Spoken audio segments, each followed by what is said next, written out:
Subtitle: Welcome to the Craziest Tale.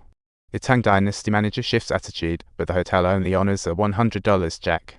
Like striking gold, he knew airline chicks could fetch $300, so he studied them, starting his path to wealth. He struck gold in NY, cashed $1 million, rushed to his dad, gave him cash and a luxury car. But dear old dad was all frowns, turning down the cash because of his tax troubles. See talk about a buzzkill. Still, Dad felt extremely proud of Frank, even during their emotional farewell moment. Frank took to the skies as a pilot, heading to Miami and chatting it up with the captain like an old pro, despite being a first-timer. What's up, Tate? 707, have you done a loop-de-loop? He strutted around, claiming he'd be flying far, far away for months to come. Though a bit scared of heights, he played it cool, using confidence like a total rock star. In that moment, he was already channeling his inner boss, but oh, this was just the beginning. Upon arriving in Miami, Frank once again employed his special tricks, stating, "Give me the money, and after that, I'll take you out for dinner." To perfect his scam, he splurged on a fancy ink recognition machine, making his checks more legit than real checks. But the cops caught on quick, and Rookie Officer Carl was determined to nab this criminal.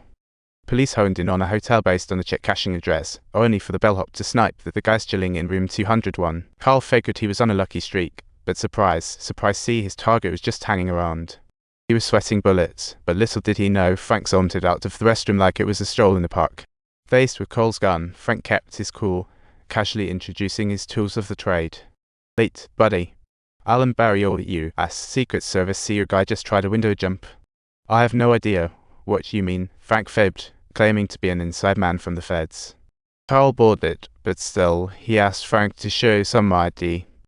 This was no problem for Frank, as he handed over his wallet without missing a beat.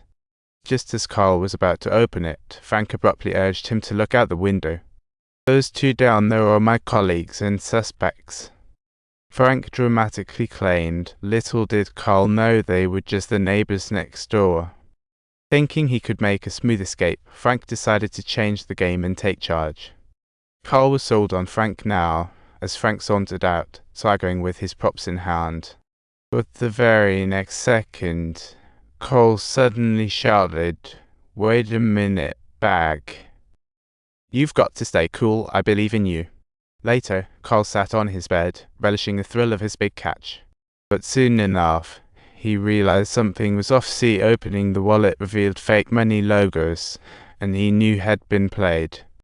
He watched Frank vanish before his eyes, so maddening. Luckily for Frank, he had good fortune when returning to the hotel. He ran into a stunning woman, and when she asked for $1,000, he immediately said yes, without blinking. He playfully suggested going to exchange cash, and surprisingly, the lady was intrigued, worried he might vanish. Next move was pure genius. Frank pocketed all the fake cash, only pulling out a tidy $1,400 for the lady.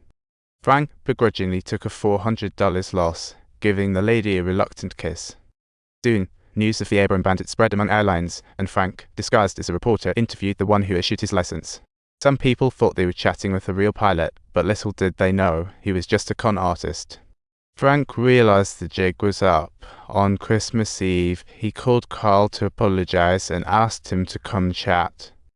But Carl, having been played once, was not falling for it again, swearing to catch him no matter what. Frank attempted to hang up and vanish, but Carl saw through his plan. Carl quickly hung up, feeling victorious. See, after all, on Christmas Eve, there was no one around. But Frank wasn't lying this time. He truly was in room 3133.